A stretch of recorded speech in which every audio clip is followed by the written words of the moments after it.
రండి ఉపవాస ప్రార్థనలో ప్రవేశించమని ఒక మాట జ్ఞాపకం చేసుకుంటూ వద్దాం. ఎందుకంటే గత కొన్ని వారాలు మనము అన్న అనే ప్రవక్తి అషేరు గోత్రికురాల గురించి 20 శనివారముల దాకా మనం ఉపవాస ప్రార్థన ధ్యానిస్తూ వచ్చాం. సరే, అందును బట్టి దేవునికి వందనాలు, అంత సమయం దేవుడు ఇచ్చాడు. అయితే ఇంకా ఆమె గురించి చాలా ఉండే, కానీ ఇక మనకి తరుణం అన్నది కొత్త కోణంలో వెళ్ళాలి కాబట్టి కొత్త అనుభవంలో ధ్యానిస్తూ వస్తున్నాం. చూసే మాట ఏంటంటే యేసుక్రీస్తు ప్రభువారు చేసిన ఉపవాస ప్రార్థనలు, యేసు ప్రభువారు చేస్తున్న ఉపవాస ప్రార్థనలు. కాబట్టి యేసు ప్రభువారు ఎందుకు ఉపవాస ప్రార్థనలు చేశాడంటే ఆయన ఉపవాస ప్రార్థన చేయడానికి గల కారణాలు బైబిల్లో కొన్ని విషయాలు ఉన్నాయి. సో ప్రియులారా, ప్రతి మనిషి కూడా ఉపవాస ప్రార్థన అన్నది చాలా అవసరం. మన జీవితంలో మనం కూడా ప్రతి సమయంలో కూడా ఉపవాస ప్రార్థన చేయాలి. అటు ఉపవాస ప్రార్థన మనం చేయాలంటే మనలో ఉపవాస ప్రార్థన గురించినటువంటి అనుభవము, ఆలోచన, ప్రణాళిక దైవ చిత్తానుసారంగా సిద్ధపరచబడి ఉండాలి.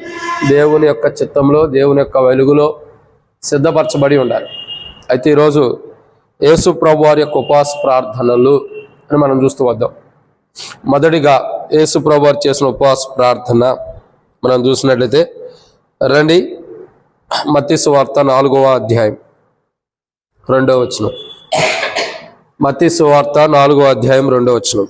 40 దినములు 40 రాత్రులు ఉపవాసం ఉండిన పిమ్మట ఆయన ఆకలి గొనగా. కాబట్టి ఇక్కడ మనం దేవుని యొక్క వాక్యాన్ని చూసినట్లయితే 40 దినములు ఆయన ఏం చేస్తూ వచ్చాడు? ఉపవాస ప్రార్థన చేస్తున్న అనుభవాన్ని మనం చూస్తున్నాం. ఒక రోజు కాదు, 2 రోజులు కాదు, 40 దినములు యేసు ప్రభు వారు ఉపవాస ప్రార్థన చేస్తూ వస్తున్నాడు. ఇది చాలా గొప్ప సన్నివేశం. యేసు ప్రభు వారి యొక్క జీవితంలో నాకు తెలిసి మత్తయి సువార్తలో మొట్టమొదటిగా రాయబడిన యేసు ప్రభు వారి యొక్క ఉపవాస ప్రార్థన. యేసు ప్రభు వారు ఉపవాస ప్రార్థన ఎందుకు చేస్తున్నాడు అంటే ఈ ఒక్క మాటలో చాలా విషయాలు ఉండే, కానీ అన్నీ మనం ధ్యానించలేము. ప్రభు చేసిన ఉపవాస ప్రార్థన ఇంకా చాలా ఉండే, వాటి గురించి కూడా మనం చూడాలి. కాబట్టి కొన్ని విషయాలు మనం యేసు ప్రభు వారు ఉపవాస ప్రార్థన చేయడానికి గల కారణములు ఏంటి, యేసు ప్రభు వారి యొక్క ఉపవాస ప్రార్థనలో ఈరోజు మొదటి ఉపవాస ప్రార్థన మనం చూస్తున్నాం.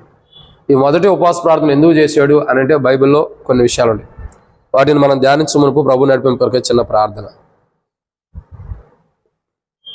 పరిశుద్ధుడు అయిన తండ్రి, ప్రేమ కలిగిన దేవా, ప్రభు అయిన యేసుక్రీస్తు ప్రభు వారి యొక్క పరిశుద్ధమైన నామమును బట్టి మీకు వందనములు. ఈ సమయంలో తండ్రి వాక్యం ధ్యానించబోతున్న సహాయం చేయండి తండ్రి. ఆరంభ ప్రార్థనలో పాటుగా మీరు సహాయం చేస్తూ వచ్చి వందనాలు. ఈ సమయంలో వాక్యం ధ్యానించబోతున్న సహాయం చేయండి. నిలబడేవాడిని నేనైనా నిలబెట్టేది మీరు, మాట్లాడేవాడిని నేనైనా మాట్లాడించేది మీరు, నాలో ఆత్మ ఉన్నప్పటికీ ఆత్మని అభిషేకించేది మీరు. ప్రజలు మీ వారు వాక్యం ఇది. నేనైతే నిష్ప్రయోజకమైన వాడిని. దాసుడు యజమానుడి వైపు చూస్తున్నట్లు, దాసురాలు యజమానురాల వైపు చూస్తున్నట్లు మా కనులు మీ వైపు వీక్షిస్తానుగా మీరే సహాయం అనుగ్రహించి మహిమ పొందండి. నీ ప్రజల పక్షాన నీకున్నదై చొప్పున నాతో నన్ను జ్ఞాపకం చేసుకుని నాతో మాతో మీరు మాట్లాడమని మీ దయగల హస్తములకు అప్పచెబుతూ మీరు మా జీవితాల పట్ల ఏం చేయాలని ఉద్దేశిస్తున్నారో ఆ ప్రణాళికను కూడా స్థిరపరిచి బలపరిచి మీకు మహింకరంగా వాడుకుని మహిమ పొందమని వచ్చిన వారందరిని బట్టి స్తోత్రములు. రావాల్సిన వారిని తరబెట్టి తీసుకురండి. మధ్య మార్గంలో ఉండే వారిని సకాలం నడిపించండి. ఎవరికి ఎట్టి అపాయాలకు ఇళ్ళు జరగకుండా సహాయం చేయమని మా జీవితాలు మీరు చేస్తూ వచ్చిన ప్రతి మేలుకై వందనములు. చేయబోతున్న మేలును బట్టి స్తుతిస్తూ ఈ జీవిత యాత్ర మీకు ఎంతో మహింకరంగా ఉండేలాగా సహాయం చేయమని దేవా, దేహ బలహీనతలు కలిగిన వాడిని, కొద్దిగా జ్వరం కూడా ఉంది, మీరే ముట్టండి. ఫీవర్ని కూడా తొలగించండి. సరిదయ ఉంది, ప్రభావ జలుబుతో బాధపడుతున్నా అది కూడా తొలగించి పరిపూర్ణమైన స్వస్థత ఆరోగ్యాన్ని ఉండి ఇక్కడ ఎవరెవరే బలహీనతలు ఉన్నారో వాళ్ళ అక్కలు కూడా తీర్చి మహిమ పొందమని మాతో మాట్లాడి మాలో బలహీనత తొలగించమని ఈరోజు ఈ యొక్క ఉపవాస ప్రార్థన వర్తమానం ద్వారా మాలో జీవాన్ని మీరు నింపమని ప్రార్థిస్తూ ముందున్న సమయంతో దీవించి వర్తమానం ధ్యానించడానికి కూడా కావాల్సిన జీవమును మీరు అనుగ్రహించమని మాతో మాట్లాడి మా అక్కలు తీర్చమని ప్రభు అయిన యేసుక్రీస్తు నామం పేరిట శ్వాసంతో స్తుతించి ప్రార్థించి అడిగి పెట్టుకుంటున్నాం తండ్రి. కాబట్టి ప్రియులారా, ఇక్కడ రాయబడిన ఒక మాట ఏంటంటే మత్తయి సువార్త 4వ అధ్యాయం 2వ వచనంలో యేసుక్రీస్తు ప్రభు వారు చేస్తున్న ఉపవాస ప్రార్థన మనం జ్ఞాపకం చేసుకుంటూ వస్తున్నాం. ఈరోజు మొదటి ఉపవాస ప్రార్థన ఇక్కడ మనం చూస్తున్న దాంట్లో మొదటి ఉపవాస ప్రార్థన యేసు ప్రభు వారు దేని కొరకు చేశాడు అని అంటే మొట్టమొదటిగా చూసిన మాట ఏంటంటే యేసు ప్రభు వారి ఉపవాస ప్రార్థనలో మొదటిది యేసు ప్రభు వారి ఉపవాస ప్రార్థన దేని కొరకు చేశాడు, దేని నిమిత్తమై ఎందుకు కొరకై ఉపవాస ప్రార్థన చేశాడంటే దాంట్లో కొన్ని విషయాలు ఉన్నాయి. వాటిలో మొదటి మాటను జ్ఞాపకం చేసుకుందాం. మత్తయి సువార్త 4వ అధ్యాయం 11వ వచనం. మత్తయి సువార్త 4వ అధ్యాయం 11వ వచనం. అంతటా అపవాది ఆయనను అలాగే కదా, ఆయనను విడిచిపోగా ఇదిగో దేవదూతలు వచ్చి ఆయనకు పరిచర్య చేశారు. కాబట్టి మొట్టమొదటి ఉపవాస ప్రార్థన ఎందుకు ప్రభు చేస్తున్నాడంటే సాతాను ఆయన దగ్గర నుంచి వదిలిపోవటం కొరకు. అంటే సాతాను యేసు ప్రభు పట్టిందని కాదు, ఆయన దగ్గరకు వచ్చి ఆయన శోధిస్తుంది సాతాను. సాతానుడు ఎలాంటి వాడంటే ఒక అవకాశం ఇస్తే మనలో పూర్తిగా దూరిపోతాడు. ఇంకా మనకు అర్థమయ్యే రీతిలో చెప్పాలంటే సాతానుడు ఎలాంటి కోణంలో ఉన్నాడంటే, ఒక్క మాటలో మనకు అర్థమయ్యే రీతిలో చెప్పాలంటే, ఎప్పుడన్నా మన జీవితాల్లో మనం జాగ్రత్త పరీక్షించుకున్నట్లయితే ఎలుకను ఎప్పుడన్నా చూసారా? ఎలుక చూసారా? మంచిదైతే ఎలుకకి చిన్న కన్నం ఉందనుకో, హోల్ ఉంది. ఏం చేసింది ఆ హోల్లో? దాన్ని ఇంకా పెద్దగా చేసుకుని దాంట్లో నుండి వెళ్ళిపోయింది. దాని చిన్న హోల్ కనపడితే చాలు దాన్ని పెద్దగా చేసుకుని లోపలికి వెళ్ళిపోయింది. సాతానుడు కూడా అంతకంటే దారుణం. వాడికి ఎక్కడ నలుసు అంత కనపడినా చాలు మనలో బలహీనత, కాబట్టి ఎమ్మటే మనలో ప్రవేశించేస్తాడు. ఎట్ట కూడా ఇరుక్కురైనా ఇంకోటి చేసినా లోపలికి వచ్చేస్తాడు. సో ఇక్కడ ప్రణాళిక ఏంటంటే సాతానుడు యేసు ప్రభువులో ప్రవేశించాలని చూస్తున్నాడు, కానీ అది అసాధ్యం. ఈయనేమో సర్వోన్నతుడైన దేవుని కుమారుడు, సాతాడేమో ఈ పాపం చేసి లోకానికి నెట్టివేయబడినవాడు. ఇద్దరికి వ్యత్యాసం లేదు, సమానత్వం లేదు, ఇద్దరికి వ్యత్యాసం ఉంది. కాబట్టి యేసుక్రీస్తు ప్రభువారు ఆయన ఉపవాస ప్రార్థన మొదటగా దేనికంటే శోధించే సాతానుడు ఆయన్ని వదిలిపోవటం కొరకు. అంటే ఆయన దగ్గరికి వచ్చి శోధించుకోకుండా, ఆయన్ని మరలా శోధించుకోకుండా, ఆయన్ని విడిచిపోవటం కొరకు ఆయన ఉపవాస ప్రార్థన. ఆయన చేసిన ఉపవాస ప్రార్థన ద్వారానే సాతానుడు ఏం చేశాడు? ఆయనను విడిచి ఏమయ్యాడు? 11వ వచనంలో ఇదిగో అంతటా అపవాది ఆయనను విడిచిపోగా. చూడండి, యేసు ప్రభు వారు చేసిన ఉపవాస ప్రార్థన ద్వారా సాతానుడు యేసు ప్రభు వారిని శోధిస్తున్నాడు కాబట్టి ఆ శోధించుకోకుండా విడిచిపెట్టి వెళ్ళిపోయాడు. ఈరోజు మన జీవితాల్లో మనం సాతాను ద్వారా శోధించబడుతున్నాము. సాతాను ద్వారా అనేకమైన విధానంలో ఎన్నో శోధనలు మనం సాతాను ద్వారా లొంగిపోతున్నాం. సాతాను యొక్క శోధనలకి, సాతాను ద్వారా వస్తున్న ప్రతి శోధన కూడా మనం లొంగిపోతున్నాం. కారణం ఏంటంటే మనం ఉపవాస ప్రార్థన కరెక్ట్ అయిన విధానంలో లేదు. యేసు ప్రభు వారు ఉపవాస ప్రార్థన చేశాడంటే 40 దినములు 40 రాత్రులు ఉపవాసం ఉన్నాడు. యేసు ప్రభు వారు ఉపవాసం ఉంటాడంటే అర్థం ఏంటి? ఎందుకుంటాడంటే సాతాను క్రియలు, సాతాను శోధనలు జయించడానికి ఆయన ఉపవాసం ఉన్నాడు. సాతానుడు అనేక కోణంలో యేసు ప్రభు వారిని శోధించినప్పటికీ చివరికి సాతానుడు ఏం చేస్తున్నాడు? యేసు ప్రభు వారిని ఆయనను విడిచిపోగా. అంటే చూడండి, ప్రతి క్రైస్తవుడు కూడా తన జీవితంలో గుర్తుంచుకోవాల్సింది ఏంటంటే ఉపవాస ప్రార్థన ద్వారా సాతానుడు మనల్ని విడిచిపెట్టి వెళ్ళాలి. అంటే వాడు ఏ కోణంలో మనం శోధించినా, ఏ విధము చేత వాడు మనం శోధిస్తున్నా, ఎంతగా శోధించినప్పటికీ, ఏ కోణంలో మనం శోధించినప్పటికీ సాతానుడు ఏం చేయాలి? మనల్ని విడిచిపెట్టి వెళ్ళిపోవాలి. అంటే మన ఉపవాస ప్రార్థన సాతానుడు మనల్ని విడిచిపెట్టి వెళ్ళటం కొరకై మనం ప్రార్థించాలి. దేని కొరకు? సాతానుడు మనల్ని విడిచిపెట్టి వెళ్ళటం కొరకు. మనం ఎవరు? దేవుని పెట్టలేము, దేవునికి సంబంధించిన వారు. కాబట్టి సాతానుడు మన దగ్గర ఉండకూడదు. వాడి గుణ లక్షణాలు ఏంటంటే మనతో ఉండి మనల్ని నష్టపరచాలని చూస్తాడు. కాబట్టి మొట్టమొదటిగా యేసు ప్రభు వారి యొక్క ఉపవాస ప్రార్థనలో కనబడుతున్న మొదటి విధం ఏంటంటే సాతానుడు యేసు ప్రభు వారిని శోధించుకోకుండా విడిచిపెట్టి వెళ్ళిపోయింది. ఆయనలో ఉన్న ఉపవాస ప్రార్థన బట్టి, ఆయన చేసిన ఉపవాస ప్రార్థన బట్టి, ఆయన ప్రార్థనా జీవితాన్ని బట్టి సాతానుడు ఏం చేశాడు? యేసు ప్రభు వారిని విడిచిపెట్టి వెళ్ళిపోయాడు. నిజంగా ఎంత గొప్ప ప్రార్థన! ఎంతో బలముగా ఉన్నటువంటి ఈ లోకంలో మరి పాపమును పెరిగిపోయి పాపం చేత పాపం అనే పునాదుల మీద కట్టబడిన సాతానుడు యేసు ప్రభు వారినే విడిచిపెట్టి వెళ్ళిపోయాడు. అంటే ఎంత గొప్ప ఉపవాస ప్రార్థన ప్రభు చేశాడు గుర్తుంచుకోండి. ఎంత గొప్ప ఉపవాస ప్రార్థన ప్రభు చేయకపోతే సాతానుడు ప్రభువుని విడిచిపెట్టి వెళ్ళిపోతాడు. మనల్ని ఎందుకు విడిచిపెట్టి సాతానుడు వెళ్తలేదంటే మనం అంత ప్రార్థన చేయట్లా, అటువంటి ప్రార్థన జీవితం మనలో లేదు. ఇది మొదటి మాట. కాబట్టి మొట్టమొదటిగా మత్తయి సువార్త 4వ అధ్యాయం 2వ వచనంలో రాయబడినట్లు 40 దినములు యేసు ప్రభువారు ఉపవాసం ఉన్నాడంటే కారణం ఏంటంటే, మొదటిగా ఎందుకు ఆయన ఉపవాసం ఉన్నాడు? సాతాను ఆయన్ని విడిచిపెట్టి వెళ్ళిపోవడం. ఆ సాతానుడు శోధిస్తున్నాడు కాబట్టి ఆ ఉపవాస ప్రార్థన ద్వారా ఏదైతే శోధిస్తున్నాడో సాతానుడు ఆయన్ని విడిచిపెట్టి వెళ్ళిపోయాడు. ఇది మొదటి మాట. ఇక రెండో విషయాన్ని చూద్దానండి. రెండోదిగా యేసు ప్రభువారి యొక్క ఉపవాస ప్రార్థన ద్వారా మొదటిగా సాతానుడు ఆయన్ని శోధించుకోకుండా ఆయన విడిచిపెట్టి వెళ్ళిపోయాడు. రెండోదిగా చూస్తున్నట్లయితే ఎందుకు ఆయన ఉపవాసం ఉంటున్నాడు అని అంటే రెండో మాట, మొదటి ఉపవాస ప్రార్థన దేని కొరకు? మత్తయి సువార్త 4వ అధ్యాయం 9వ వచనం, క్షమించండి 10వ వచనం. యేసు వానితో సాతానా పొమ్ము, ప్రభు అయిన నీ దేవునికి మ్రొక్కి ఆయనను మాత్రమే సేవింపాలి. రెండోదిగా యేసుక్రీస్తు ప్రభువారు ఉపవాస ప్రార్థన. ఆయన ఉపవాసం ఉంటూ ఆయన ఉపవాస ప్రార్థన ద్వారా రెండోదిగా మొదటి ఉపవాస ప్రార్థనలో దేని కొరకు? ఒకటి, సాతాను తను శోధించుకోవాలి, సాతాను విడిచిపెట్టి ప్రభుని విడిచిపెట్టి వెళ్ళడం కొరకు. రెండు, మొదటి ఉపవాస ప్రార్థన దేని కొరకు? ఆయనను మాత్రమే సేవింపవాలి, అంటే ప్రభువుని సేవించడానికి, అంటే తండ్రిని. అంటే ఈ లోకంలోకి వచ్చాడు, ఈ లోకంలోకి వచ్చిన తర్వాత శత్రువు అనేక కోణాల్లో ఏదో ఒక రీతిలో ప్రయత్నించవచ్చు ప్రభు మీద, ఏదో ఒక శోధన తీసుకురావచ్చు, ఏదో ఒక విధానంలో ప్రభువుని ప్రభు కరెక్ట్ అయిన విధానంలో తండ్రి యొక్క మార్గంలో నడవకోకుండా, తండ్రి మార్గంలో వెళ్ళకోకుండా ప్రభువుని మార్గం తప్పించడానికి సాతానుడు ఎన్నో ప్రయత్నాలు చేస్తాడు. కాబట్టి ప్రభువు ఉపవాస ప్రార్థన దేని కొరకు? తండ్రిని సేవించడానికి. అంటే తండ్రి యొక్క మార్గం ఎలాంటిది, ఆయన పరలోకంలో ఎలా ఉన్నాడు, భూలోకంలో అలా సేవించడానికి ఈ లోకానికి వచ్చాడు. యేసు ప్రభువు ఉపవాస ప్రార్థన దేనికి? రెండోదిగా తండ్రిని సేవించాలని. దేని కొరకు? తండ్రిని. అంటే పరలోకంలో తండ్రి ఎలా ఉన్నాడో భూమి మీద కూడా అలా సేవించి అనేకులకు ఆ మాదిరికరమైన క్రైస్తవ జీవితాన్ని చూపించాలని, అనేకమైన క్రైస్తవులకి, అనేకమైన వారికి ఆ మాదిరికరమైన క్రైస్తవ జీవితాన్ని చూపించడానికి. కాబట్టి ప్రియులారా, రెండోదిగా మనం చూస్తున్న మాట ఏంటంటే, ఇక్కడ రాయబడిన రెండో మాట, యేసు ప్రభువారి యొక్క ఉపవాస ప్రార్థన. మొదటి ఉపవాస ప్రార్థన దేని కొరకు? సాతానుడు శోధించుకోకుండా విడిచిపెట్టి వెళ్ళడం కొరకు. రెండు, తండ్రిని సేవించడం కొరకు.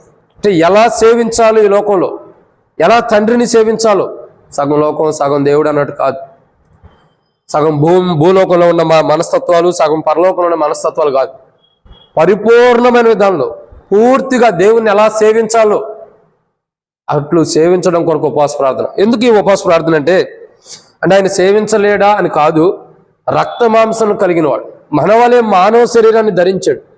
శరీరం ఎక్కడో ఒక విధానంలో శరీరం బలహీనం అవ్వచ్చు. అందుకే కుమారుడు ఉపవాస ప్రార్థన దేనికంటే తండ్రిని సేవించే విషయంలో ఎక్కడా తప్పిపోకుండా ఉండటం కొరకు, పరిపూర్ణమైన విధానంలో తండ్రిని సేవించడం కొరకు. అనేక పర్యాయంలో యేసు ప్రభువు చెబుతాడు, పరిశుద్ధుడైన తండ్రి, నేను ఏకమై ఉన్నలాగున, మనం ఏకమై ఉన్నలాగున నా తండ్రిని గణపరుస్తాడు, అంటే నన్ను పంపిన వాని చిత్తం నెరవేరుస్తున్నాను అంటున్నాడు, అంటే సేవిస్తున్నాడు. వాడి రెండోదిగా యేసు ప్రభువు యొక్క ఉపవాస ప్రార్థన మొదటిగా దేని కొరకంటే సాతానుడు ఆయన విడిచిపెట్టి వెళ్ళిపోవటం కొరకు, అంటే శోధించుకొని విడిచిపెట్టి వెళ్ళడం కొరకు. రెండు, ఆయన ఉపవాస ప్రార్థన, మొదటి ఉపవాస ప్రార్థన దేని కొరకంటే తండ్రిని సేవించడం కొరకు. ఈరోజు మనం కూడా ఉపవాస ప్రార్థన చేసుకోవాలి. ప్రభువా, అనేక విషయాల్లో నేను దారి తప్పిపోతున్నాను, అనేక విషయాల్లో తొలగిపోతున్నాను ప్రభువా, నేను సరైన విధానంలో నేను సేవించలేకపోతున్నాను తండ్రి. దేవా, నా బలహీనతలు, నా విధేయతలు, నేను అనేక విషయాల్లో కానీ, టీవీలో కానీ, ఫోన్లో కానీ, రకరకాల విధానాల్లో, ఆయా విధానాల్లో ఎన్నో వాటిలో దారి తప్పిపోయాడు. చాలామంది క్రైస్తవులు నేటికి ఎంతోమంది సినిమాలు, టీవీ సీరియల్స్, ప్రోగ్రామ్స్ అని రకరకాల విధానాలు తొలిగిపోతున్నారు. సో వీటన్ని విషయాలు నేను నిజమైన విధానంలో నేను సేవించలేకపోయాను. నేనైనా ప్రభుని అడగాల్సిందే, ప్రభా, నిజమైన విధానంలో నేను నిన్ను సేవించలేకపోతున్నాను, నీవు ఆశించిన రీతిలో నేను సేవించలేకపోతున్నాను, నీవు కోరుకున్న రీతిలో నేను నిన్ను సేవించలేకపోతున్నాను తండ్రి. మీరు ఏదైతే ఉద్దేశించారో అటువంటి జీవితం నేను సేవించలేకపోతున్నా, నన్ను క్షమించండి. ఈరోజు ఉపవాస ప్రార్థన మనం యేసు ప్రభువారు మొదటి ఉపవాస ప్రార్థనలో రెండో కోణం మనకు తెలియపరచబడుతుంది ఏంటంటే ఆయన తండ్రిని సేవించడం కొరకై ఉపవాస ప్రార్థన. ఆయన ఉపవాస ప్రార్థన ద్వారా తండ్రిని సేవించగలుగుతున్నాడు. ఈరోజు మనం కూడా ప్రార్థన చేసుకోవాలి, ప్రభా, నా ఉపవాస ప్రార్థన ద్వారా నిన్ను సేవించాలి. మొదటిగా నా ఉపవాస ప్రార్థన సాతానుడు నన్ను విడిచిపెట్టి వెళ్ళిపోవడం కొరకు, నన్ను శోధించుకోకుండా విడిచిపెట్టి వెళ్ళడం కొరకు. రెండు, నా ఉపవాస ప్రార్థన మనస్ఫూర్తిగా నిన్ను ఎలా సేవించాలో, మా ప్రభువైన యేసుక్రీస్తు ప్రభువు మిమ్మల్ని ఎలా సేవించాడో అట్లు సేవించే క్రైస్తవ జీవితం కొరకు, అట్లు సేవించే హృదయం కొరకు, అట్లు సేవించే మనస్సాక్షి కొరకు నేను ఈరోజు ఉపవాస ప్రార్థన చేస్తున్నా. ప్రభా, నిన్ను సేవించాలి పూర్ణ మనసుతో, పూర్ణ హృదయంతో, పూర్ణ హృదయంతో నిన్ను సేవించాలి. అట్లు సేవించేటటువంటి పూర్ణ మనసు, పూర్ణ హృదయం, పూర్ణ వివేకం నువ్వు నాకు అనుగ్రహించి ప్రభు అని ఈరోజు ఉపవాస ప్రార్థన ద్వారా మనం ప్రార్థన చేసుకోవాలి. ఇది రెండు. ఇక మూడవదిగా చూద్దానండి, మత్తయి సువార్త 4వ అధ్యాయం. మత్తయి సువార్త 4వ అధ్యాయము 16వ వచనం, 12 నుండి 16 వచనం కలిసి ఉన్నాయి. మధ్య భాగం నుండి, జెబూలూను దేశమును, నఫ్తాలి దేశమును, యొర్దానుకు అవలనున్న సముద్ర తీరమున అన్యజనులు నివసించు గలిలయయు చీకట్లో కూర్చుని ఉన్న ప్రజలను గొప్ప వెలుగు చూచిరి. కాబట్టి ఇది మూడవదిగా ఉపవాస ప్రార్థన. మొదటి ఉపవాస ప్రార్థనలో మూడవ కోణం ఏంటంటే చీకట్లో కూర్చున్న ప్రజలను వెలుగు చూడటం కొరకైన ఉపవాస ప్రార్థన.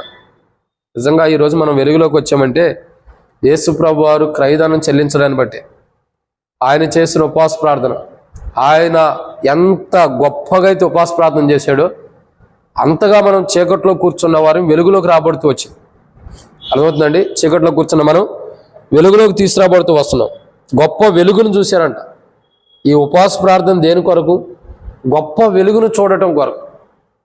ఆ గొప్ప వెలుగే యేసు ప్రభు వారు, ఆ గొప్ప వెలుగే తండ్రి. అర్థమవుతుందండి? ఆ గొప్ప వెలుగే పరిశుద్ధాత్ముడు కూడా.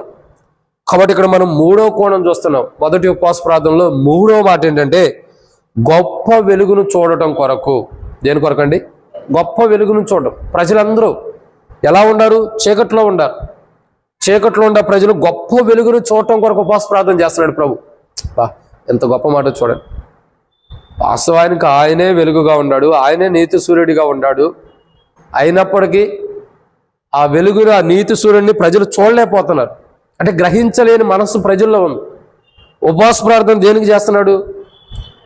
ఎందుకంటే ఆయన డైరెక్ట్ వచ్చాయనే కనపరచుకోగలడు. కానీ ఉపవాస ప్రార్థనలో ఉన్న బలం అంత గొప్పది. ఉపవాస ప్రార్థన ద్వారా చీకట్లో ఉన్న ప్రజలు ఆ గొప్ప వెలుగును చూడటం కొరకు ఆయన ఉపవాస ప్రార్థన చేస్తున్నాడు. ఈ ఉపవాస ప్రార్థన ద్వారా చీకట్లో ఉన్నవారు గొప్ప వెలుగును చూశారు. ఏం చేశారు? ఒక గొప్ప వెలుగు. అదే మానవాళికి రక్షణ, అదే మానవుడు చూసిన సిలువ కార్యం, అదే మానవుడు చూసిన పాప క్షమాపణతో ఎలా వచ్చింది అన్నది ఆ సిలువలో చూడటం. కాబట్టి ప్రియులారా, మొదటి ఉపవాస ప్రార్థన దేని కొరకంటే మూడవ మాట దేనికి? చీకట్లో కూర్చున్న ప్రజలు గొప్ప వెలుగును చూడటం కొరకు. ఇది మామూలు వెలుగు కాదు, గొప్ప వెలుగు. ఎంతో ప్రాధాన్యత కలిగిన గొప్ప వెలుగు ఇది. ఇటువంటి గొప్ప వెలుగును చూడటం కొరకు యేసు ప్రభు వారు 40 దినములు మొదటి ఉపవాస ప్రార్థన చేస్తూ వచ్చాడు. ఇది ఎన్నో మాట? 3. కాబట్టి యేసు ప్రభు వారి యొక్క ఉపవాస ప్రార్థన దేని కొరకంటే ప్రజలు గొప్ప వెలుగును చూడటం కొరకు. చీకట్లో ఉన్న ప్రజలందరూ కూడా గొప్ప వెలుగు. ఆ రోజు ఆయన ఆ గొప్ప ఉపవాస ప్రార్థన చేశాడు. కాబట్టి మొదటి ఉపవాస ప్రార్థన ద్వారా సాతానుడు వదిలిపెట్టి వెళ్ళిపోతున్నాడు. మొదటి ఉపవాస ప్రార్థన ద్వారా ఏం జరుగుతుంది? తండ్రిని సేవించగలుగుతున్నాం. మొదటి ఉపవాస ప్రార్థన ద్వారా చీకట్లో ఉన్నవారు గొప్ప వెలుగును చూడగలుగుతున్నారు. ఎంత గొప్ప ఉపవాస ప్రార్థన చూడండి. ఆయన చేసిన మొదటి ఉపవాస ప్రార్థన ఎన్ని కోణాలకు ఉపయోగపడుతుందో చూడండి. సాధారణ మనం వదిలిపెట్టి వెళ్తున్నాడు. ఇంకా మనం పూర్తయిన విధానం ఏం చేస్తున్నాము? ఆయన సేవించగలుగుతున్నాం తండ్రిని. ఉపవాస ప్రార్థన ద్వారా మూడోదిగా గొప్ప వెలుగును చూడగలుగుతున్నాం. నిజంగా ఇట్టి గొప్ప ఉపవాస ప్రార్థనా జీవితం మనకు ఉండాలి. ఇటు గొప్ప అనుభవం మనకు ఉండాలి. ప్రతి మనిషికి కూడా ప్రార్థనా జీవితం. ఏదో ఉపవాస ప్రార్థన చేస్తున్నామంటే చేస్తున్నాం కాదు, ఏదో అందరితో పాటు చేస్తున్నామంటే చేస్తున్నాం కాదు, ఏదో ఉపవాస ప్రార్థన చెయ్యాలంటే చేస్తున్నామని కాదు. మనం చేసే ఉపవాస ప్రార్థన ఎలా ఉండాలా? గొప్ప వెలుగును చూసేటట్టు ఉండాలి. ఈరోజు మనం ఉపవాస ప్రార్థన ద్వారా ఏం జరగాలి? మనలో చీకటి ఏదైతే ఉందో ఆ చీకట్లో కూర్చున్న మనలో ఏదైతే చీకటి ఉందో దాన్ని తొలగించబడి ఆ వెలుగును చూడాలి. గొప్ప వెలుగుని. ఈ లోక సంబంధమైన దేవత అంధత్వం ఏదైతే కలిగి చేసిందో అంధత్వం అంతా పోవాలి. ఒక గొప్ప వెలుగులోకి మనం రావాలి ఉపవాస ప్రార్థన. మనమే కాదు, మన కుటుంబీకులు, బంధువులు, రక్త సంబంధికులు అందరూ కూడా, ప్రతి మనిషి కూడా ఈరోజు మనం చేసే ఉపవాస ప్రార్థన. ఆ రోజు యేసు ప్రభు చేశాడు. యేసు ప్రభు వారు చేశాడని ఎందుకంటే యేసు ప్రభు వారు చేసిన ఉపవాస ప్రార్థన ద్వారా సాతానుడు మనల్ని వదిలిపెట్టి వెళ్తున్నాడు. యేసు ప్రభు వారు చేసిన ఉపవాస ప్రార్థన ద్వారా దేవుణ్ణి మనం సేవించగలుగుతాం. యేసు ప్రభు వారు చేసిన ఉపవాస ప్రార్థన ద్వారా మూడోదిగా ఏం జరుగుతుంది? గొప్ప వెలుగులోకి మనం రాబడుతూ వచ్చాం. అదే మనం కూడా యేసు ప్రభు వారి లాగా ఉపవాస ప్రార్థన చేస్తే ఏం జరుగుతుంది? మనం కూడా యేసు ప్రభు వారి లాగా ఉపవాస ప్రార్థన, మంచి ఉపవాస ప్రార్థన చేస్తే మన దగ్గర నుంచి సాతాను పోతాడు, మన ప్రజల దగ్గర నుంచి కూడా పోతాడు. ఇంకా మనం దేవుని సేవిస్తాం, మన ప్రజలు కూడా దేవుని సేవిస్తారు. ఇంకా మనం వెలుగులో ఉంటాం, మన ప్రజలు కూడా వెలుగులో ఉంటారు. గొప్ప విధానంలో చేయబడుతున్నది. కాబట్టి ఒక ఉపవాస ప్రార్థన ఎన్నో కోణాలకి దారి తీస్తుందో చూడండి, ఎన్నో అద్భుతాలకి.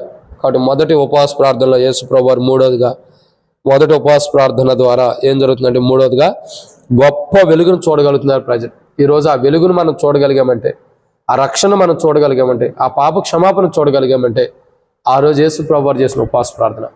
ఈరోజు మనం కూడా అట్టి ఉపవాస ప్రార్థన చేయాలి. ఇది 3వ మాట. ఇక 4వ విషయం చూద్దానండి. మత్తయి సువార్త 4వ అధ్యాయం 16వ వచనం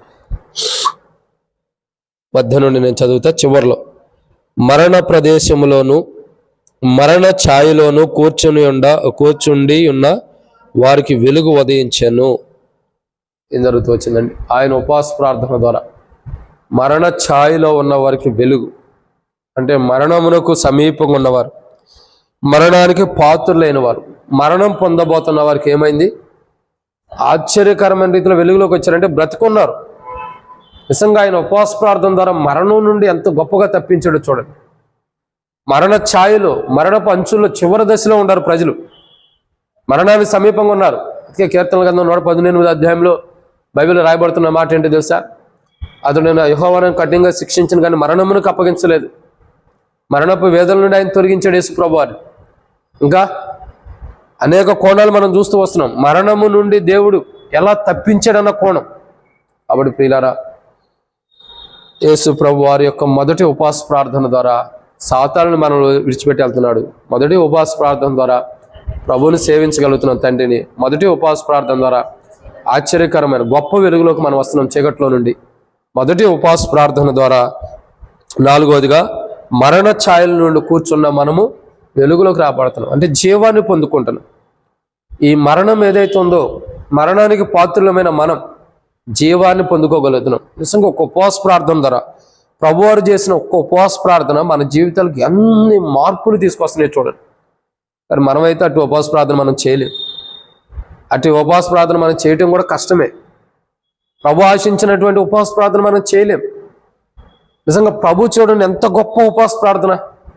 40 దినములు 40 రాత్రులు ఆయన ఉపవాస ప్రార్థన చేసినప్పుడు ఆ ఉపవాస ప్రార్థనలో ఎంత గొప్ప విజయం ఉందో చూడండి. ఎంత గొప్ప విజయం. ఆ ఉపవాస ప్రార్థన ద్వారా 4వదిగా మరణ ఛాయల్లో కూర్చున్న వారికి వెలుగు ఉదయిస్తుందంట. అంటే మరణంలో ఉన్న వారికి వెలుగు వచ్చేస్తుంది. ఎవరైతే మరణంలో కూరుకుపోయి ఉన్నారు, ఎవరైతే మరణ పంచుల్లో ఉంటూ వచ్చారు, ఎవరైతే మరణములో జీవిస్తూ వస్తున్నారో వాళ్ళకి ఏం జరుగుతుంది? వెలుగు ప్రకాశిస్తుంది. నిజంగా ఎంత గొప్ప ధన్యత చూడండి. ఎంత గొప్ప ధన్యత, ఎంత గొప్ప ఆశీర్వాదం. కాబట్టి ప్రియులారా, మరణపు ఛాయల్లో నుండి దేవుడు మనల్ని కాపాడాడు. సాతానుడు మన మరణాన్ని కోరుకుంటున్నప్పుడు, శత్రువు మన మరణాన్ని కోరుకుంటున్నప్పుడు యేసుక్రీస్తు ప్రభువారు తాను ఉపవాస ప్రార్థన ద్వారా, తాను చేసిన ఉపవాస ప్రార్థన ద్వారా మరణపు ఛాయలో ఉండ మనము మరణములో నుండి జీవంలోకి తీసుకురాబడుతూ వస్తున్నాం. మరణంలో నుండి జీవంలోకి తప్పించబడుతూ వస్తున్నాం. నిజంగా ఎంత గొప్ప ఉపవాస ప్రార్థన ఆయన చేసాడో చూడండి. ఎంత గొప్ప ఉపవాస ప్రార్థన ఈరోజు మనం కూడా చేయాలి. యేసు ప్రభువారు లాంటి ఉపవాస ప్రార్థన. ఆయన మొదటి ఉపవాస ప్రార్థన ద్వారా మరణపు ఛాయల్లో ఉన్నవారు, మరణపు అంచుల్లో ఉన్నవారు, మరణపు ప్రదేశంలో ఉన్నవారు వెలుగులోకి వచ్చారు. అంటే మరణం నుండి తప్పించబడ్డారు. కాబట్టి మనం కూడా అనేక అనారోగ్యాలు ఉన్నప్పుడు ప్రార్థించినప్పుడు ప్రభువారు మరణం నుండి తప్పించారు. రెండో మరణం నుండి కూడా ఆయన ఉపవాస ప్రార్థన ద్వారా మనం తప్పించబడ్డాం. కాబట్టి ఇక్కడ 4వదిగా యేసు ప్రభువారి యొక్క మొదటి ఉపవాస ప్రార్థన ద్వారా మరణ ఛాయల నుండి తప్పించబడుతున్నాం, మరణం నుండి తప్పించబడుతున్నాం. కాబట్టి మన ప్రార్థన మరణం నుండి తప్పించబడేదిగా, మరణానికి పాత్రలు కాకుండా మరణం నుండి తప్పించబడేదిగా, మన కుటుంబీకులు, సంఘంలో ఉన్న ప్రతి బిడ్డ, దేవుని సన్నిధిలో, దేవుని మందిరంలో ఎలషద్దాలో ఉన్న ప్రతి ఒక్కరు కూడా, ఎలషద్దే కాదు సర్వత సంఘంలో ఉన్న ప్రతి బిడ్డ కూడా మరణము నుండి తప్పించబడే వెలుగులోకి రావాలి. అదే జీవం. దాని కొరకు ఈరోజు మనం ఉపవాస ప్రార్థన చేయాలి. ఎన్నమాట ఇది? 4. యేసు ప్రభువారి యొక్క మొదటి ఉపవాస ప్రార్థనలో 4వ మాట ఏంటంటే మరణపు ఛాయల్లో కూర్చున్న వారికి వెలుగు వచ్చింది. మరణపు అంచుల్లో, మరణపు ప్రదేశంలో కూర్చున్న వారికి వెలుగు వచ్చింది. అప్పుడు ఈరోజు మన ఉపవాస ప్రార్థన ద్వారా మరణపు అంచుల్లో ఉన్న మన కుటుంబీకులు కానీ, బంధువులు కానీ, మనం కానీ ఆశ్చర్యకరమైన వెలుగును చూడాలి. ఆ వెలుగులోకి మనమైన మన కుటుంబీకులను రావటం కొరకు ఈరోజు మన ఉపవాస ప్రార్థన, యేసు ప్రభువారు లాంటి మొదటి ఉపవాస ప్రార్థన ఎలా చేశాడు అట్టి ఉపవాస ప్రార్థన మనం చేయాలి. ఇది 4వ మాట. ఇక 5వ విషయాన్ని చూద్దానండి. 5వ మాటను చూసినట్టయితే మత్తయి సువార్త 4వ అధ్యాయం 16వ వచనం చివర్లో, మరణ ప్రదేశంలోను మరణ ఛాయల్లోనూ కూర్చుండి ఉన్న వారికి వెలుగు ఉదయించెను. అని ప్రవక్త యెషయా ద్వారా పలుకబడినది నెరవేరినట్లు ఇలా జరిగాను. కాబట్టి ఉన్నమాట ఇది. ఐదవదిగా యేసు ప్రభు వారి యొక్క మొదటి ఉపవాస ప్రార్థన దేని కొరకంటే ప్రవక్తల ద్వారా పలకబడింది నెరవేర్చడానికి కొరకు. దేని కొరకు? ఏదైతే ప్రవక్తల ద్వారా బయలుపరచబడిందో, ఏదైతే దేవుని ద్వారా బయలుపరచబడిందో అది నెరవేర్చబడటం కొరకు. ఎందుకు? దేవుని ద్వారా ఏదైతే మనకు బయలుపరచబడిందో అది నెరవేర్చబడటం కొరకు. ఒకసారి దేవుని ద్వారా ఏది మనకు బయలుపరచబడిద్దో అది నెరవేర్చబడదు ఒక్కొక్క కోణంలో. ఎందుకు? దాని కొరకు మనం ఉపవాస ప్రార్థన చేసుకోలేము. అర్థమైందండి? యేసు ప్రభు వారికి తండ్రి బయలుపరిచింది ఏంటి? సిలువ కార్యం. ఆ సిలువ కార్యం చేస్తే పాపంలో ఉన్న ప్రతి మానవుడికి, పాపంలో జీవిస్తున్న ప్రతి మానవాళికి క్షమాపణ వచ్చింది. కాబట్టి యేసు ప్రభు వారికి తండ్రి బయలుపరిచింది ఏంటంటే ఈ సిలువ కార్యం నీ ద్వారా జరగాలని బయలుపరిచాడు. కాబట్టి యేసు ప్రభు వారు ఆ సిలువ కార్యం జరిగిస్తూ వచ్చాడు.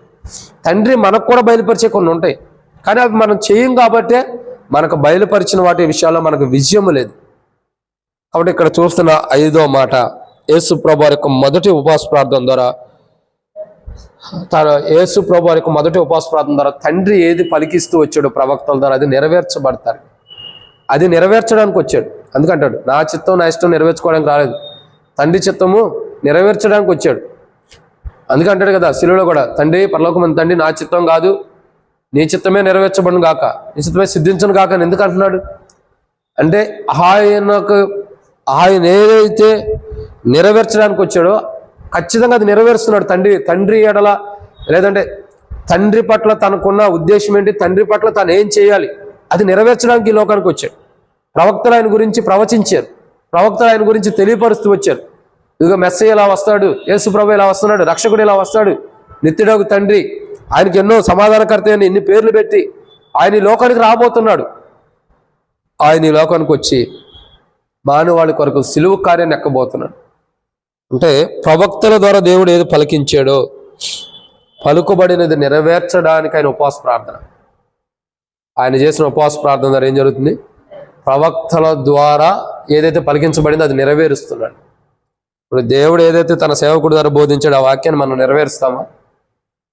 నెరవేర్చే స్థితిలో మనం ఉండామా? లేదు, నెరవేర్చలేము కూడా. ఎందుకంటే మన స్థితిగతులు అలాంటివి. మనం వాక్యం వింటాం, వెళ్ళిపోతాం, వాక్యం వింటాం, విడిచిపెడతాం. ఇప్పుడు వాక్యం వింటాము, రాతి నీళ్ళను పడిన విత్తనంలాగా రియలైజ్ అవుతాం, ఎంత బాగుందో వాక్యం. కానీ ఇంటికి వెళ్ళిన తర్వాత ఆ వాక్యాన్ని మర్చిపోతాం, ఉండదు. అంటే అప్పటికప్పుడు రియలైజ్ అవుతాం. అది అలాంటిదంటే రాతి నీళ్ళను పడిన విత్తనం. ఆ రాతి నీళ్ళ పడిన విత్తనం ఏమవుద్ది? మొదటి పెరిగినట్టుండేది చెట్టు, కానీ కింద రాయి ఉండటం ద్వారా వేరు కింద తనలేదు, చచ్చిపోయింది కొన్నాడికి. క్రైస్తవ జీవితం అలాగే ఉంది నేటి దినాల్లో. దేవుని ప్రజలు, దేవుని బిడ్డల యొక్క జీవితాలు. అయితే ప్రియులారా, యేసు ప్రభు వారి యొక్క ఉపవాస ప్రార్థన, మొదటి ఉపవాస ప్రార్థన ద్వారా 5వదిగా ప్రవక్తల ద్వారా ఏదైతే పలకబడుతూ వచ్చిందో అది నెరవేర్పు కొరకు, అది నెరవేర్చడం కొరకు.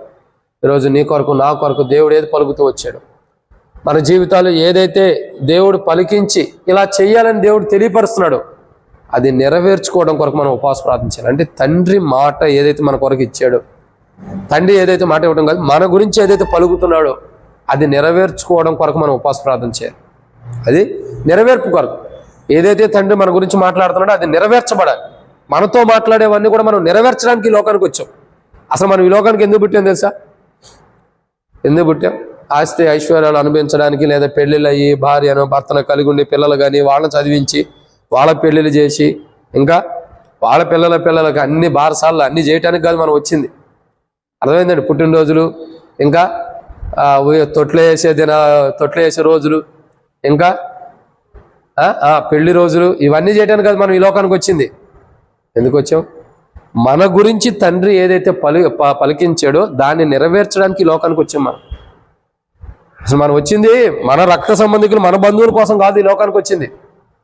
మనం అంటాం నా కుమారుడు, నా కుమార్తె, నా కోడలు, నా అల్లుడు, నా మనవడు అని మనం అంటాం. అసలు నీది ఎవరు చెప్పారు నీదని? నువ్వు నీకు సంబంధించిన వాడికి కానప్పుడు నీ బంధువులు, నీ రక్త సంబంధికులు ఏంటి? యేసు ప్రభువు ఈ లోకానికి వచ్చింది దేనికో తెలుసా? తండ్రి ఏది పలుకుతే వచ్చాడు ప్రవక్తల ద్వారా అది నెరవేర్చడానికి వచ్చాడు. మనం ఈ లోకానికి ఎందుకు వచ్చాం? మన గురించి తండ్రి ఏదైతే జగత్పునాది వేయబడక మునిపే నియమించాడో ఆయన ఆలోచన, ఆయన ప్రణాళికలు ఏదైతే మన గురించి బయలుపరుస్తూ వచ్చాడో వాటిని నెరవేర్చడానికి మనం ఈ లోకానికి వచ్చాం. ప్రభువారు కూడా చెబుతున్నాడు కదా, తండ్రి నా చిత్తం నెరవేర్చుకోవట్లా, నీ చిత్తమే, నేను నా ఇష్టాన్ని నెరవేర్చుకోవడానికి ఈ లోకానికి రాలేదని ప్రభు ఎన్నోసార్లు చెబుతూ వచ్చాడు. ఎందుకు? ఆ తండ్రి ఏదైతే కుమారుడు గురించి ప్రవక్తల ద్వారా పలికించాడు అది నెరవేర్చడానికి, అంటే పలికించబడిన మాటలు నెరవేర్చడానికి ఈ లోకానికి వచ్చాడు. అవి నెరవేర్చాలంటే ఉపవాస ప్రార్థన అవసరం. అప్పుడు ఈ ఉపవాస ప్రార్థన ద్వారా తండ్రి ప్రవక్తల ద్వారా ఏదైతే పలికించాడో అవి నెరవేరుస్తున్నాడు. ఇప్పుడు చెప్పండి, మనం దేనికి వచ్చాం ఈ లోకానికి? కరెక్ట్గా చెప్పండి, మనం దేనికి వచ్చాం ఈ లోకానికి? మన ఇష్టాలు మన ఉద్దేశాలు నెరవేర్చుకోవడానికి కాదు, మన ఆలోచనలు నెరవేర్చుకోవడానికి ఈ లోకానికి రాలా. మరి దేనికోసం వచ్చాం? తండ్రి మన గురించి ఏది బయలుపరుస్తున్నాడు, ఏది మాట్లాడుతున్నాడు, ప్రజల ద్వారా సేవకుల ద్వారా ఏది తెలియపరుస్తున్నాడు అది నెరవేర్చడానికి ఈ లోకానికి వచ్చాం. అది మర్చిపోతున్నాం, మనం మర్చిపోతున్నాం. సంసోను ఉన్నాడు, దేవుడు అసలు తను ఏర్పరచుకుని ఎందుకు పంపించాడు ఈ లోకానికి? దేవుని ప్రజలను కాపాడాలి. సంసోను ఏం చేశాడు? మర్చిపోయాడు. అదంతా అసలు అది ఆ ప్రణాళిక మర్చిపోయి ఒక స్త్రీ యొక్క వ్యామోహంలో పడిపోయి ఆమెతో పాప జీవితాన్ని కలిగి ఉండి చివరికి వేశ్య దగ్గరికి వెళ్ళిపోయాడు. దేవుని చిత్తాన్ని పోగొట్టుకున్నాడు. అంటే తన గురించి దేవుడు ఏదైతే బయలుపరుస్తున్నాడో దాన్ని చేయలేని స్థితిలోకి వెళ్ళిపోయాడు సంసోను. ఇంకా చాలామంది ఇక చూడండి, మరి యోనా గురించి దేవుడు ఏం నెరవేర్చాడు? ఏం పలుకుతూ వచ్చాడు? నెరవేర్చాడు కదా, ఏం పలుకుతూ వచ్చాడు? నినేవే పట్టణానికి వెళ్ళి దానికి సువార్త ప్రకటించాల్సిన భారం, దానికి దేవుని గురించి తెలియపరచాల్సిన భారం దేవుడు యోనాకు ఇచ్చాడు. పలుకుతూ వచ్చాడు నువ్వేదో చేయాలని. కానీ ఏం చేస్తూ వచ్చాడు? తార్షీష్కి వెళ్ళిపోతూ వచ్చాడు. అంటే దేవుడు మన గురించి ఏది పలుకుతున్నాడు ప్రవక్తల ద్వారా, కానీ దేవుడే మన గురించి ఏదైతే పలుకుతున్నాడో అవి మనం నెరవేర్చలేకపోతున్నాం. అందుకే మన జీవితాలు హస్తగతంగా ఉన్నాయి, రేపో మాపో అన్నట్టు. ఎప్పుడు పాపం విడిచిపెడతాం అన్నది మనలో నికరం లేదు. కాబట్టి ప్రియులారా, ఐదవదిగా మొదటి ఉపవాస ప్రార్థనలో 5వ మాట, యేసుక్రీస్తు ప్రభువారు ప్రవక్తల ద్వారా తన గురించి ఏదైతే పలకించాడో తండ్రి అది నెరవేర్చడానికి వచ్చాడు. నెరవేర్పు కొరకు, దాన్ని చెడగొట్టడానికో దాన్ని పాడు చేయడానికో దాన్ని రద్దుపరచడానికో రాలా, వాటిని నెరవేర్చడానికి ఈ లోకానికి వచ్చాడు. వాడు ప్రియులారా, మన జీవితాల్లో కూడా ఉపవాస ప్రార్థన చాలా ప్రాముఖ్యమైనది. మనం చేసే ఉపవాస ప్రార్థన ద్వారా తండ్రి మన గురించి ఏది పలికాడో ఏది పలుకుతూ వస్తున్నాడో అవి నెరవేర్చబట్టం కొరకు మనం ఉపవాస ప్రార్థన చేయాలి. అర్థమైందండి? యేసు ప్రభువారి యొక్క మొదటి ఉపవాస ప్రార్థనలో 5 అంతల అనుభవాన్ని చూస్తున్నాం. మొదటిగా యేసు ప్రభువారు చేసిన ఉపవాస ప్రార్థన ద్వారా ఏం జరుగుతుంది? మొదటి ఉపవాస ప్రార్థనలో ఏం జరుగుతుంది? సాతాను యేసు ప్రభుని విడిచిపెట్టి వెళ్తున్నాడు, అంటే శోధించుకోకుండా. 2, తండ్రిని సేవిస్తున్నాడు. 3, చీకట్లో ఉన్న ప్రజలు వెలుగులో తీసుకొస్తున్నాడు, గొప్ప వెలుగులో. 4, మరణపు ప్రదేశంలో కానీ మరణ ఛాయలో ఉన్న వారికి వెలుగులోకి తీసుకొస్తున్నాడు, జీవాన్ని ఇస్తున్నాడు. 5, ప్రవక్తలు తన గురించి ఏదైతే పలుకుతూ వచ్చారో అది నెరవేర్చడానికి లోకానికి వచ్చాడు. ఉపవాస ప్రార్థన ద్వారా వాటిని నెరవేరుస్తున్నాడు. నెరవేర్చడానికి వచ్చాడు. నెరవేర్చాలంటే ఏం కావాలి? ఉపవాస ప్రార్థన శక్తి కావాలి. ఈ లోకంలో మానవుని యొక్క దేహానికి ఉపవాస ప్రార్థన యొక్క శక్తి కావాలి. దాని కొరకు ఏం చేస్తున్నాడు? ఆ శక్తిని పొందుకున్నాడు. ఆ ఉపవాస ప్రార్థన ద్వారా ప్రవక్తలు తన గురించి ఏదైతే పలుకుతూ వచ్చాడో వాటిని నెరవేరుస్తున్నాడు. ఈరోజు మనం కూడా తండ్రి మన గురించి ఏదైతే బయలుపరుస్తున్నాడో ఏదైతే తెలియపరుస్తున్నాడో అది మనం నెరవేర్చడం కొరకు ఈరోజు ఉపవాస ప్రార్థన ఉండాలి. అంటే తండ్రి యొక్క వాక్కును తండ్రి యొక్క ప్రణాళికను నెరవేర్చడం కొరకు మనం ఉపవాస ప్రార్థన చేయాలి. ఏదో వస్తున్నాము ఉపవాస ప్రార్థన అంటే ఉపవాసం ఉంటున్నాము, ఏదో ప్రార్థన చేస్తున్నాము వెళ్తున్నాము అన్నట్టు కాదు. మన ఉపవాస ప్రార్థన ఎలా ఉండాలా చెప్పండి? మన ఉపవాస ప్రార్థన, మనం చేసే ఉపవాస ప్రార్థన ద్వారా సాధారణ మనం విడిచిపెట్టి వెళ్ళిపోవాలి, శోధించుకోవాలి.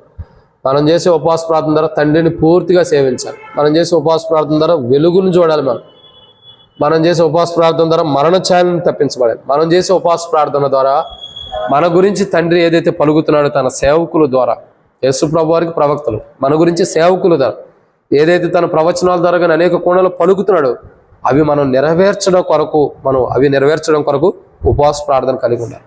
వాటిని నెరవేర్చడం కొరకు ఉపవాసం ఉండాలి. కాబట్టి దేవుడు మన గురించి బయలుపరిచిన ప్రతి ఒక్కటి దేవుని చిత్తంలో నెరవేర్చడం కొరకు మనం ఉపవాస ప్రార్థన చేద్దాం. యేసు ప్రభు వారి యొక్క మొదటి ఉపవాస ప్రార్థనలో ఎన్ని గొప్ప అద్భుతాలు ఉన్నాయి చూడండి. 40 దినములు 40 రాత్రులు ఉపవాస ప్రార్థనలు చేశాడు. ఆయన యొక్క మొదటి ఉపవాస ప్రార్థన నాకు తెలిసి ఈ మొదటి ఉపవాస ప్రార్థనలో 500 అనుభవం. 1, సాతానుడు ఆయన విడిచిపెట్టి వెళ్ళిపోయాడు. 2, ఆయన తండ్రిని సేవిస్తున్నాడు. 3, గొప్ప వెలుగులో అనేకులు చూసేటట్టు చేస్తున్నాడు. 4, మరణ ఛాయలో ఉండే వారికి వెలుగు జీవాన్ని ఇస్తున్నాడు. 5, ఆయన మొదటి ఉపవాస ప్రార్థన ద్వారా ఏం జరుగుతుందంటే ప్రవక్తలు ఏదైతే తన గురించి తండ్రి ప్రవక్తల ద్వారా ఏదైతే పలికించాడో అవి నెరవేరుస్తున్నాడు. సో మనం కూడా తండ్రి మన గురించి పలుకుతున్నవి, తండ్రిని సేవించే విషయంలో మనం కూడా తండ్రి ఇంకా వెలుగులోకి వచ్చే విషయంలో, మరణంలో నుండి మనం మన కుటుంబీకులు తప్పించబడే విషయంలో వీటన్నిటి కొరకు మనం ఏం చేయాలా? ఉపవాస ప్రార్థన చేయాలి. మన ఉపవాస ప్రార్థన ద్వారా ఇట్టి 500 అనుభవం నుండి మనం కాపాడబడి దేవుడికి మహిమార్థమైన క్రైస్తవ జీవితాన్ని మనం జీవించినట్లు, అట్టి గొప్ప ఉపవాస ప్రార్థన మనం చేయనట్లు ప్రభు తన కృపలో మనం చేసే ఉపవాస ప్రార్థన ద్వారా, యేసు ప్రభు మొదటి ఉపవాస ప్రార్థనలో ఎన్ని గొప్ప అద్భుతాలు విజయాలు ఉండేవో ఈరోజు మనం చేసే ఉపవాస ప్రార్థన ద్వారా, మన ఉపవాస ప్రార్థన ద్వారా సాతాను మన దగ్గర నుంచి వెళ్ళిపోవాలి. మన ఉపవాస ప్రార్థన ద్వారా మన తండ్రిని పరిపూర్ణంగా సేవించాలి. మన ఉపవాస ప్రార్థన ద్వారా చీకట్లో ఉండేవారు అనేక మంది వెలుగులోకి రావాలి. మన ఉపవాస ప్రార్థన ద్వారా మరణ ఛాయలో ఉండేవారు తిరిగి జీవించాలి. మన ఉపవాస ప్రార్థన ద్వారా 5వదిగా తండ్రి మన గురించి ఏది పలికాడు అది నెరవేర్చాలి. మనం అట్టి నెరవేర్పు కొరకు, అట్టి విధానం కొరకు, అట్టి ప్రార్థన జీవితం, అట్టి వెలుగు, అట్టి మరణం తప్పించబడటం కొరకు మనం ఒక మంచి ఉపవాస ప్రార్థన, యేసు ప్రభువారు లాంటి యథార్థమైన ఇంకా నమ్మకమైన నీతితో కూడిన ఉపవాస ప్రార్థన మనం చేయనట్లు, మనం చేసే ఉపవాస ప్రార్థన ద్వారా 500 ఆశీర్వాదం నుండి దేవుడు మనకి ఇవ్వాలి. ఆ శత్రుకార్యాన్ని తప్పించబడి 500 ఆశీర్వాదాలు దేవుడు మనకి ఇచ్చినట్టు సాయం చేయనుగాక. ఆమేన్. ప్రార్థనలో ప్రవేశిద్దాం. వార కార్యక్రమాల కొరకు, మరి రేపు పునరుద్ధాన దినం కొరకు, పరిచర్య కొరకు, ఈ రాత్రి రామారావు గృహంలో కూడి కొరకు కూడా ప్రార్థన చేయండి. తర్వాత మాణిక్యానికి కూడా ప్లేట్లెట్స్ అనేది తగ్గినాయి, మరి ప్రభు చిత్తం వల్ల మరి మంచిగా ఇంప్రూవ్ అవడానికి కూడా ప్రార్థన చేయండి. ఇంకా వామిటింగ్స్ అవన్నీ కూడా పూర్తిగా తగ్గాలి. ఇంకా ఆరోగ్యం కొరకు, నీరసంగా ఉంది ఆరోగ్యం కొరకు. తర్వాత జ్యోతక్క కొరకు కూడా, మరి ఆమె కూడా, జ్యోతక్క కూడా, శాంసన్, మళ్ళీ మొగలమ్మక్క, వీళ్ళు ముగ్గురు జ్వరంతో బాధపడుతున్నారంటే వారి కొరకు ప్రార్థన చేయండి. తర్వాత నాగన్నోళ్ళ అల్లుడు బాబన్న, తన కొరకు కూడా ప్రార్థన చేయండి. ఆరోగ్యం కొరకు, మరి తనకి హాస్పిటల్లో ఉన్నారు. నిన్న ఇంకా ఏ బలహీనతలు అయితే తనకు ఉండేవో అవన్నీ ప్రభు తన కృప ద్వారా బలహీనతలన్నీ తీసివేసి పరిపూర్ణమైన ఆరోగ్యాన్ని ఇవ్వడం కొరకు ప్రార్థన చేయండి. ఇంకా ఆ అవసరత కొరకు ఉన్నవారు, నయోమక్క కడి చూపు కొరకు, ఇంకా ఎవరెవరి అవసరతలు ఉన్నారో వాళ్ళందరి కొరకు, నూతనంగా అనేక మంది రక్షించబడటం కొరకు, యవనస్తులు అనేక మంది దారి తప్పకుండా క్రీస్తులో ఉండటం కొరకు, దారి తప్పుకోకుండా, తర్వాత అనేక మంది రక్షణ మారుమోసి మరి బాప్తిసాలు తీసుకోవడం కొరకు, తర్వాత మరి అనేక విధానాల్లో దేవుని ప్రజలైన వారు దేవుని సేవించడం కొరకు, హెబ్రోను కూడా క్షేమం కొరకు, తర్వాత ఎల్షద్దై మందిరం కొరకు, ఇంకా మనకేమేమైతే అవసరతలు ఉన్నాయో వాటన్నిటి కొరకు, తర్వాత నాకు కూడా కొద్దిగా జ్వరం ఉంది, తర్వాత సర్ది అయింది, బాడీలో వేడి ఎక్కువ ఉంది, వీటన్నిటి కొరకు కూడా ప్రభు స్వస్థతనివ్వటం కొరకు కూడా ప్రార్థన చేయండి. తర్వాత ఇంకెవరెవరే బలహీనతలు ఉన్నారో వారందరి కొరకు, మీకు తెలిసిన వారు అందరి కొరకు కూడా, ఇంకా బలహీనతలు ఉన్న ప్రజలందరి కొరకు కూడా ప్రార్థన చేయండి. ఇంకేమన్నా మీ అవసరతలు ఉంటే కూడా, మరి గర్భఫలం లేని వారి కొరకు, నూతనంగా వివాహాల కొరకు ఎదురు చూస్తున్న వారి కొరకు కూడా ప్రార్థన చేయండి. ఇంకా మీ అవసరతలు ఏవైతే ఉంటే అవి కూడా తెలియపరచండి. వాటి కొరకు కూడా మనం ప్రార్థన చేద్దాం. ప్రార్థన ఇంకేమైనా ఉంటే మీ అవసరత తెలియపరచండి.